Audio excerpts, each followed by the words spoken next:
Dalam nama Bapa, Anak dan Roh Kudus. Amin. Shalom dan salam sejahtera. Hari ini kita akan terus lihat ajaran Yesus dari atas bukit. Hari ini kita akan lihat mengasihi musuh. Mengasihi musuh. Dalam bahasa Iban, rindukah musuh? Beberapa tahun yang lalu, ada seorang ibu, dia telah bawa dua orang anaknya, masih kecil lah, dua-dua pun lelaki. Dan ibu kata, padri ini tolong bagi nasihat kepada mereka. Selalu lawan di rumah, selalu mereka lawan. Saya pun bagi sedikit nasihat lah. Saya kata, ni kamu ni abang kan, kepada yang sulung. Kamu ni abang, kamu mesti mengasihi adik kamu lah. Padri dah bagi khutbah, kita mesti mengasihi satu sama lain. Walaupun mereka masih kecil, yang abang dia jawab, Padri di gereja lah, Padri betul. Di gereja kita mesti mengasihi satu sama lain. Di rumah tak payahlah, Padri. Ni adik ni memang jahat. Tak boleh mengasihi dia. Di gereja boleh, di rumah tak boleh. Ramai jemaah macam tu dah. Bila kita datang ke gereja, kita memang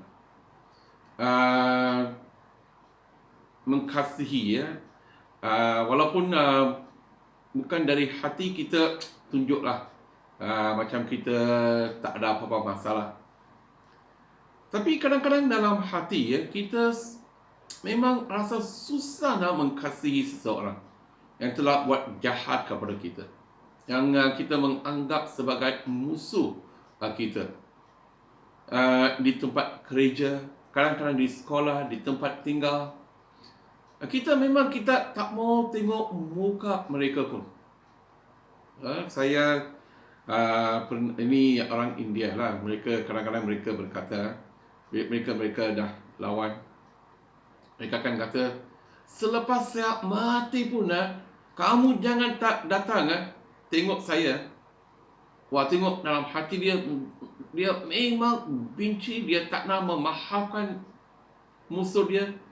Dia kata, selepas saya mati pun kamu jangan datang tengok saya. Sudah mati, macam mana kamu tahulah siapa datang, siapa betul. Tapi dalam hati, jangan datang. Inilah ajaran Yesus. Ini ajaran untuk kita. Itu yang Pari katakan semalam. Yesus seorang yang radikal. Ajaran dia pun jauh berbeza daripada apa yang kita dengar di dunia ini. Pari akan baca untuk kamu dari bahasa Iban. Pari akan cuba. Kalau apa-apa ada kesalahan, minta maaf. Matius 5 ayat 43 dan 44. Okey. Tajuk, rindukah musuh? Kita udah ninggah pasal jago udah disebut. Rindukah pangan kita? Lalu begidikah musuh kita? Tang aku madah ngangai kita. Rindukah musuh kita? Lalu bersampikah orang ke merinsaka kita? Dalam bahasa Malaysia, Pari hanya akan baca ayat 44. Tetapi sekarang aku, iaitu Yesus berkata kepada kamu, kasihilah musuh kamu dan berdoalah bagi orang yang menganiaya kamu. Mengasihi dan berdoa. Itu apa dia kata ni kita boleh duduk dan kita boleh bincang, berbahas tentang kasih. Tapi dalam kehidupan memang susah. Memang susah nak mengasihi orang yang buat jahat kepada kita. Memang susah nak mengasihi musuh kita. tak kisah di mana dah. Kadang-kadang dalam keluarga, kadang-kadang sesuatu yang berlaku di antara isteri dan suami, mereka nak bercerai, sampai mereka tak boleh tengok muka satu sama lain. Mereka menganggap mereka sebagai musuh. Tapi Yesus kata kita mesti mengasihi. Dan kita baca, kalau kita nak mengasihi, kita ada satu contoh, iaitu Hawa. Kita baca dalam Yohanes 3. Yohanes 3 ayat 16. Di sini kita baca, Allah sangat mengasihi. Allah sangat mengasihi, bukan sikit-sikit. Orang di dunia ini sehingga dia memberikan anaknya yang tunggal, supaya setiap orang yang percaya kepada anak itu tidak binasa, tetapi beroleh hidup sejati dan kekal. Allah sangat mengasihi dunia. Ini kalau kita nak faham, tolong buka ke Roma 5. Pada akan baca 2 ayat untuk kamu. Ayat 8. Tetapi Allah telah menunjukkan betapa besarnya kasih-Nya kepada kita, kerana Kristus mati bagi kita semasa kita masih berdosa. Tengok. Di Yohanes telah tulis, Allah sangat mengasihi dunia ini. Bukan sesuatu dunia yang penuh dengan manusia yang mengasihi Allah. Bukan sesuatu dunia yang dipenuhi dengan manusia yang menghormat, setia kepada Allah. Allah sangat mengasihi dunia yang dipenuh dengan orang yang melanggar perintah Tuhan. Itu yang Yohanes 1 tulis dalam Yohanes 1. Hal Yesus telah datang ke orang sendiri, tapi mereka tak menerima. Dan di sini kita baca, semasa kita masih berdosa, bukan bila kita dah berubah, bertobat, bukan selepas kita telah jadi orang yang baik. Yesus telah mati untuk kita. Yesus telah menunjuk betapa kasih Allah untuk kita melalui kematian Dia di atas salib semasa kita masih berdosa. Mari akan membaca. Okey. Ayat 9. Melalui kematian Kristus, kita sekarang berbaik semula dengan Allah. Oleh itu kita pasti akan diselamatkan oleh Kristus daripada kemurkaan Allah kelak. Tengok. Sebelum itu, kita semua musnah. Ini kita dia telah tetap kita pergi ke neraka. Tetapi melalui kematian Yesus semasa kita masih berdosa, bila kita menerima Yesus, kita diselamatkan. Ayat 10. Dahulu kita bermusuhan dengan Allah. Tengok. Dahulu kita bermusuhan kepada Allah. Ini yang Yesus, ini kita tengok. Kalau kita nak satu contoh, kita lihat kepada Yesus. Jangan kepada manusia. Ini memang manusia kadang ini kita semua ada kelemahan. Kadang-kadang susah nak mengasihi. Susah nak mengasihi, susah nak memaafkan apa yang orang yang telah buat kepada kita. Sebab itu adalah satu sikap paling susah, mengasihi. Tapi Allah telah mengasihi kita sebagai anak-anak Allah. Itu yang kita baca dalam ayat 45, Matius 5 ayat 45. Okey, mari akan baca. Dengan demikian kamu menjadi anak-anak Bapa, kamu yang di syurga. Tengok, bila kita mengasihi, kita mengasihi musuh, bukan orang yang baik kepada kita, bukan orang yang buat baik kepada kita, bukan orang kawan-kawan kita. Bila kita mengasihi musuh kita, Pari akan baca, kerana Allah menerbitkan matahari yang dijadikannya untuk orang yang baik dan yang jahat. Dia menurunkan hujan untuk orang yang mentaati Allah dan juga untuk orang yang tidak mentaatinya. Itulah Allah yang kita menyembah. Oleh itu kita sebagai anak-anak Allah, kita mesti mengasihi musuh kita. Walaupun itu memang susah, itu bukan satu option. Kalau boleh, itu bukan satu pilihan. Kalau boleh, itu adalah arahan daripada Tuhan. Ini yang kita baca dalam 1 Yohanes 13. Yohanes 13, minta maaf. Yohanes 13. Okay. Mari akan baca untuk kamu. Yohanes 13.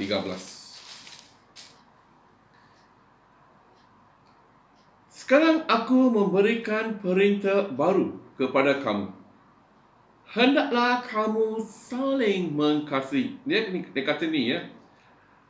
Aku memberikan perintah baru kepada kamu. Ini bukan satu pilihan. Kita tak boleh kata kalau boleh. Bukan. Ini adalah perintah Allah. Ini adalah satu perintah yang diberi oleh Yesus. Di mana dia kata, hendaklah kamu saling mengasihi. Nanti ya, sebagaimana aku sudah mengasihi kamu, hendaklah kamu saling mengasihi. Dia kata, seperti Allah mengasihi kita semasa kita masih dalam dosa. Kita mesti belajar untuk mengasihi orang lain yang masih dalam dosa. Walaupun mereka buat jahat pada kita, kita mesti belajar untuk tunjuk kasih Yesus kepada mereka. Ini yang dalam 1 Korintius. Kalau kita nak tahu apakah kasih, kamu boleh baca dari di 1 Korintius 13. Mari akan baca ayat 4 saja. 4 saja. Apakah kasih itu? Kasih itu penyembah dan penyayang. Kasih tidak iri hati, tidak membanggakan diri dan tidak angkuh. Kasih tidak berkelakuan biadab, tidak memburu kepentingan sendiri, tidak cepat meradang, tidak memperhitungkan kesalahan orang lain. Ini ya, dan kata kalau kamu dibaca ini ya 1 Korintius 13 tentang kasih Allah.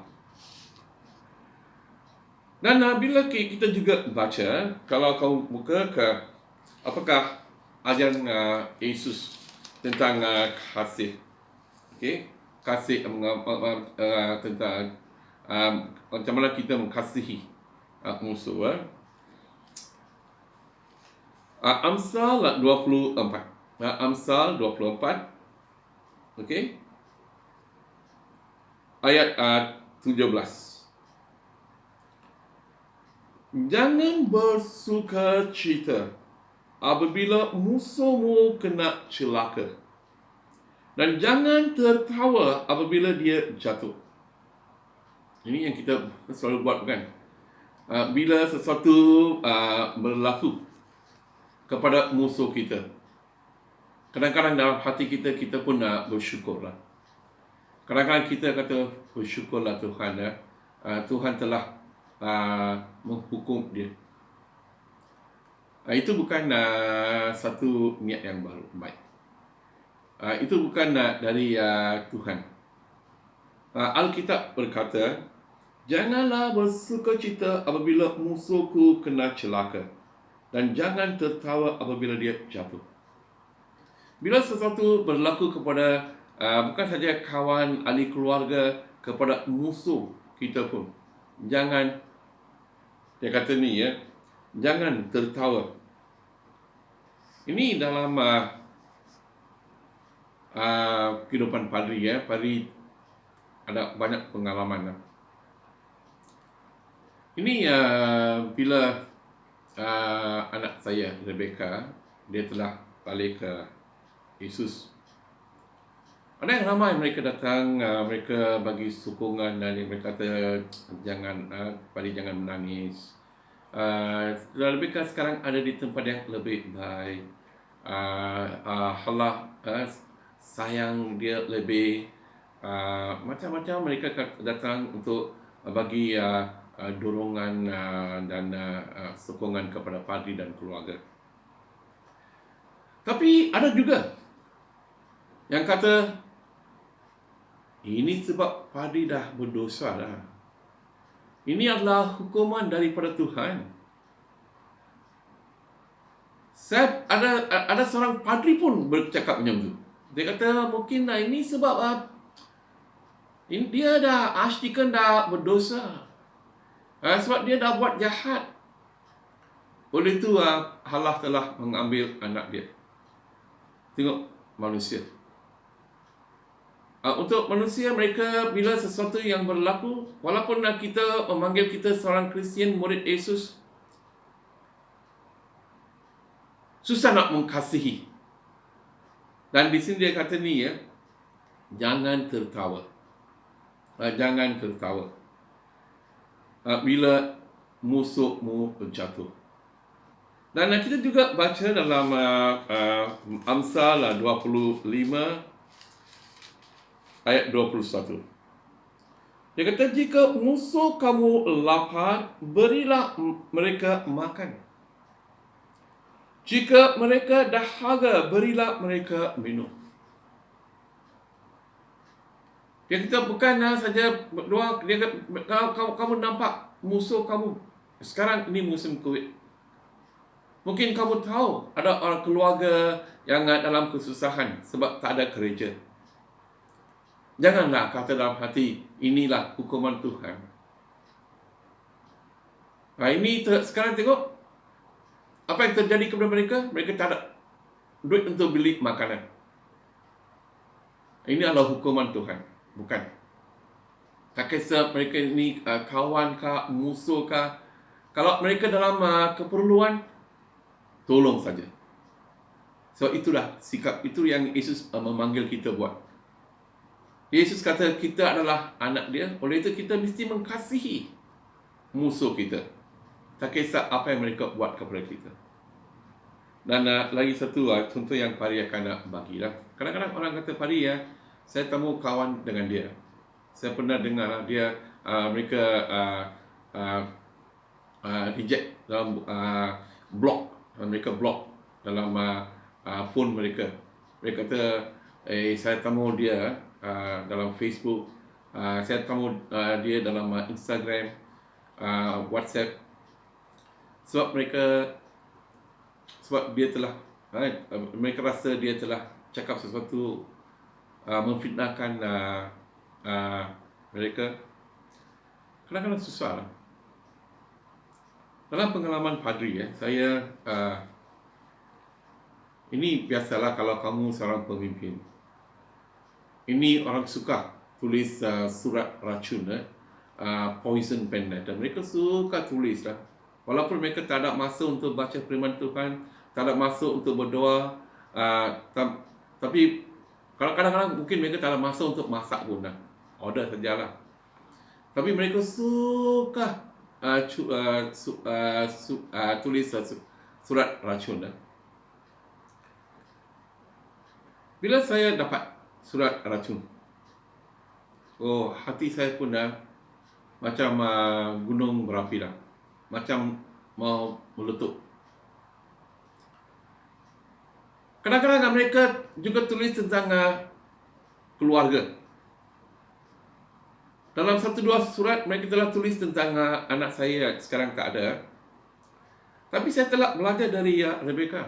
Walaupun mereka telah kutuk dia dalam surat racun itu, walaupun dia tahu siapa yang tulis surat racun itu, dia tak kisah.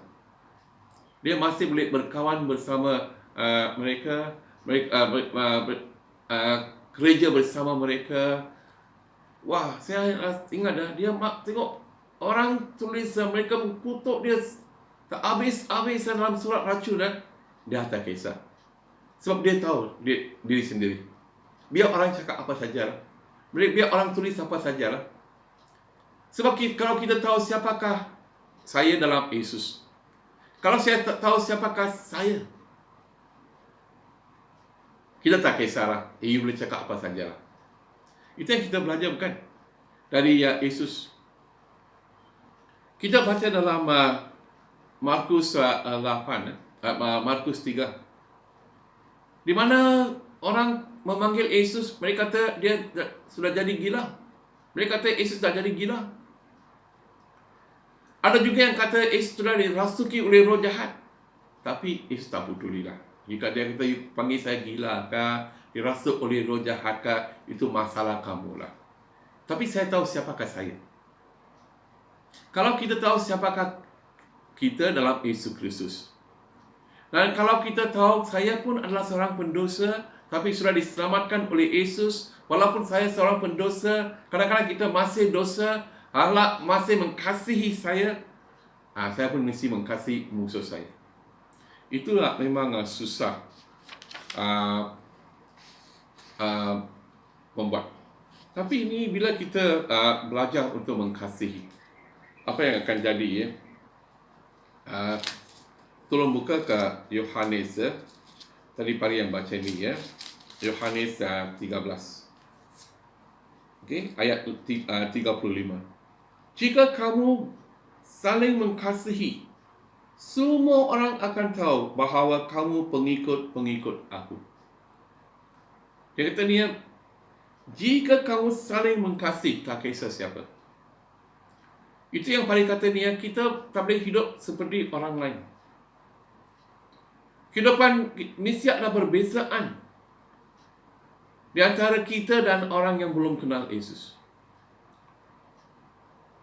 Dunia kata mesti mau balas dendam. Bila orang buat sesuatu, kita mesti mau balas dendam. Tapi Yesus kata mengasihilah mereka. Dan kita belajar dari Yesus. Semasa dia di atas salib, dia tidak mengutuk orang-orang yang telah salibkan dia. Dia berdoa supaya Allah akan maafkan perbuatan itu. Itu kita lihat kasih Yesus. Dan bila orang-orang yang lain nampak kasih Yesus dalam kehidupan kita, kita boleh jadi saksi dan kita boleh membawa kemuliaan kepada nama Allah. Oleh itu saya nak tamat. Ini untuk mengasihi musuh kita, ini bukan satu pilihan. Kalau saya boleh, saya akan mengasihi. Tak, ini adalah satu perintah daripada Tuhan. Seperti yang tadi baca dari Yohanes 13:34.